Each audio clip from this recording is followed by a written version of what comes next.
Hello, and welcome back to another episode of Skyrim Plus. Today we're featuring Druid's Hut, Hygge Edition. Let's check out the map. Here we are at Druid's Hut. We're near Half Moon Mill, Ilinalta's Deep, Falkreath, and here we are again at our featured home, Druid's Hut. For our world space view, we're right off the shore of Lake Ilinalta.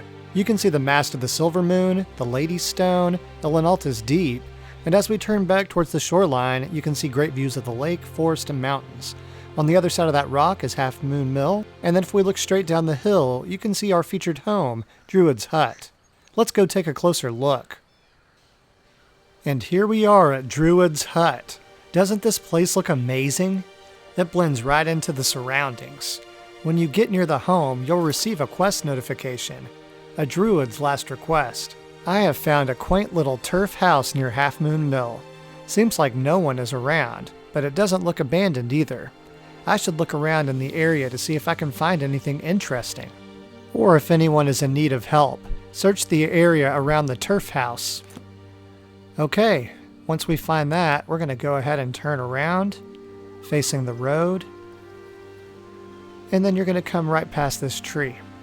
On the ground, you'll find a Staff of Flames, an invisibility potion, the key to the home, and Fiolin's journal.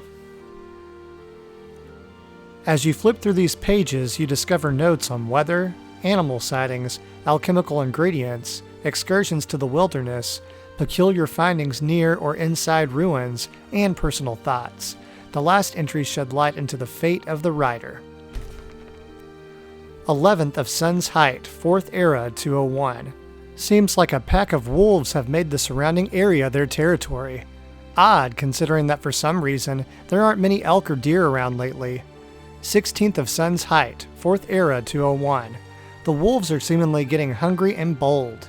They're now surrounding my home. Seems like no going out today. 19th of Sun's Height, 4th Era 201. I haven't been able to go out to hunt, fish, or even get water from the well for a few days. The wolves are lurking around, hungry. Their constant howling is driving me mad. Why aren't they moving to another area with more game to hunt? 21st of Sun's Height, 4th Era 201. That's it. I need to get out of here. I have food, but water is running out. Not even enough rain to fill a tankard. I've used my last Nirnroot and Lunamoth wings to create some invisibility potions. With these and the enchanted boots that silence footsteps, I might just be able to sneak past those wolves. I think I have enough gold to hire the companions to take care of this damned pack, taking this old flame-spewing staff with me too. Most animals are afraid of fire, right? Might be able to scare them off if the sneaking part fails. By the kind, I hope it doesn't come to this, but it's either I die of thirst or try to get past some very hungry wolves. I'm willing to take my chances. Well, that was quite the predicament. Now that we've read the journal, we get another quest update. I have found and read a journal by Fiolin, who seems to be the now deceased owner of the turf house. Maybe there is more to be found about her or her family inside the house. Investigate the turf house. Well guys, it's time to embrace our inner Sherlock Holmes and see what we can find inside of the house. As I shuffle around, I remember that I picked up the key earlier. Forgive me for my forgetfulness. But enough about me. We need to quit lollygagging around and see what we can find inside. Now that we're inside, we need to head to the back table where we find a note. Go ahead and read it.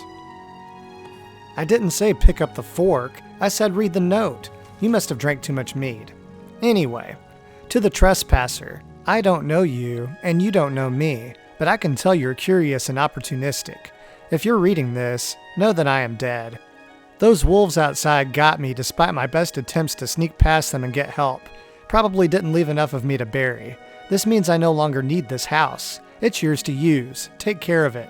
My last request is that if by any chance those bloody wolves left a piece of me uneaten and you stumbled upon my remains, you'd be so kind to bring them to the small burial ground to the east, near the shore of Lake Ilinalta.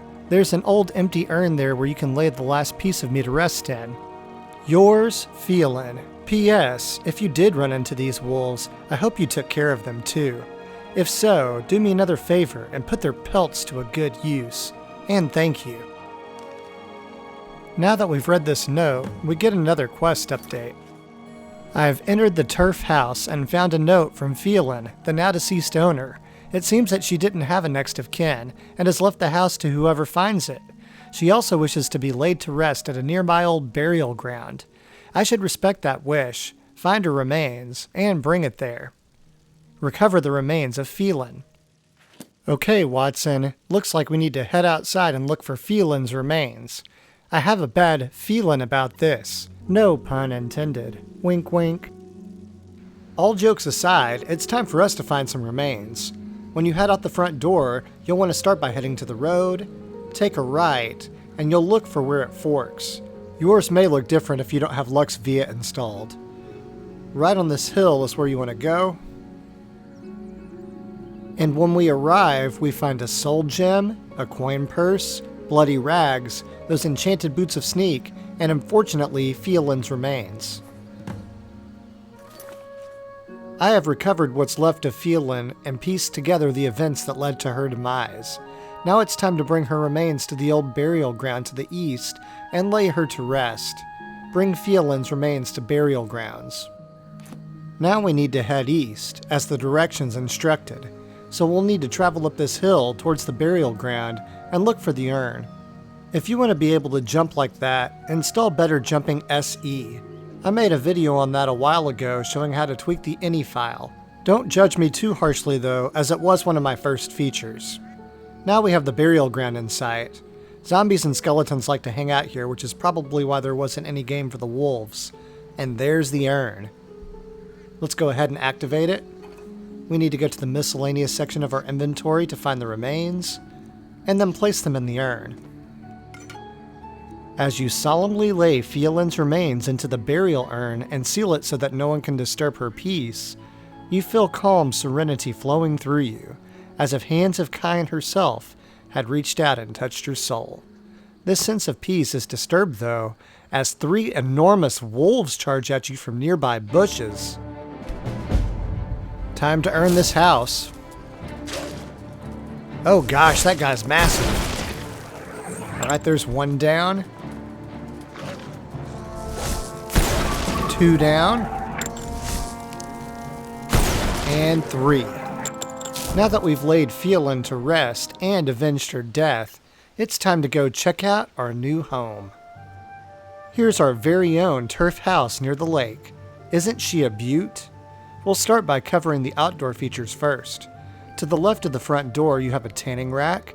There's a stylish dark elf lantern above for some light at night. To your right is a wood chopping block and the Druid's axe, a weapon that weighs less and does more damage than a vanilla iron axe that can still chop wood. And then we have a grindstone, workbench, and anvil, as well as a ladder to climb up on top of your pergola. You're just missing a smelter, which you could get by using Solar's portable crafting. In the distance, you can see the water well that the journal alluded to.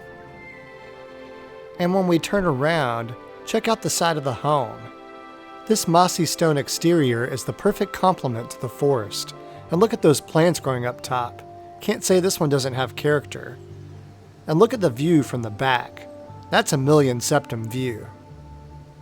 And here's your very own apiary for those that want to craft some stamina potions. Now we'll go check out the other side of the home.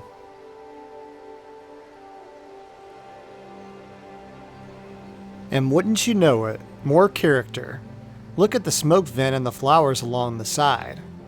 I know it's not the biggest home, but it sure does have some charm. Now that we've seen the outside, let's see what the inside has to offer. Now we've made our way inside. We'll start in the back right corner and work our way around. Starting in the corner, you have your arcane enchanter, you've got a strong box for storage, some cute little windows, here's a dining table for a couple of people, and some harvestable garlic, some loose potions. And then as we take a turn to the left, you have a butter churn, and it does produce butter. There's a fire to keep you warm, and then there's a cooking pot and some harvestable ingredients. You have some loose food storage and a water basin to keep your hands clean. Check out those candles on the skull. You've got one of your insects in a jar. There's a dwarven gyro. And then here's your front door area with some candles. And above you have some elk antlers mounted. There's a spare key to the home, a couple of barrels, a chest, a nightstand, a potted plant, and a bed for two.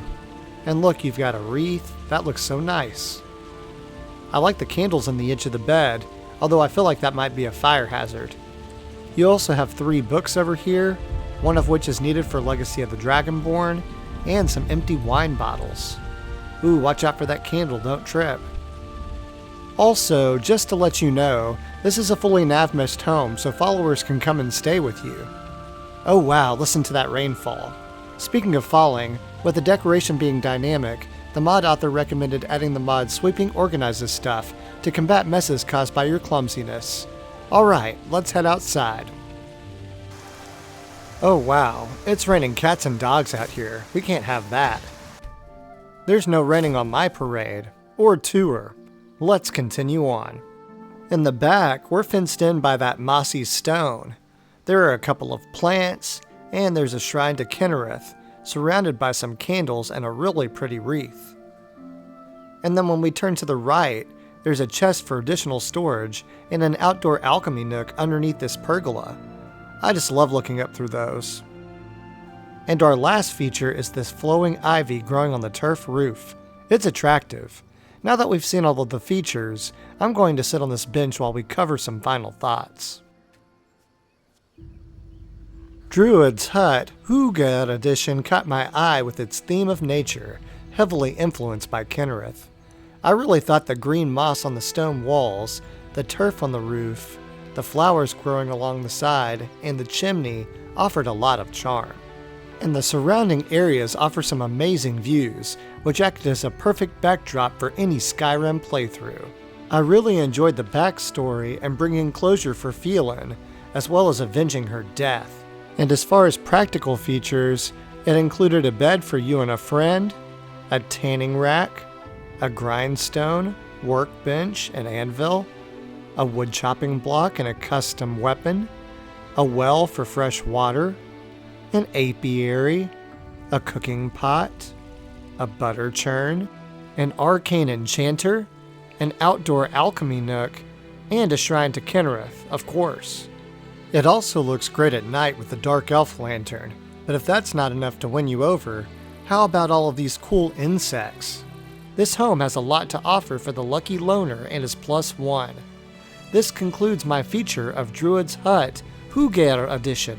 If you enjoyed this content and want to see more, don't forget to like, comment, and subscribe. Click the bell icon if you want to be notified of when I post, and as always, thanks for watching. I'll catch you on the next episode.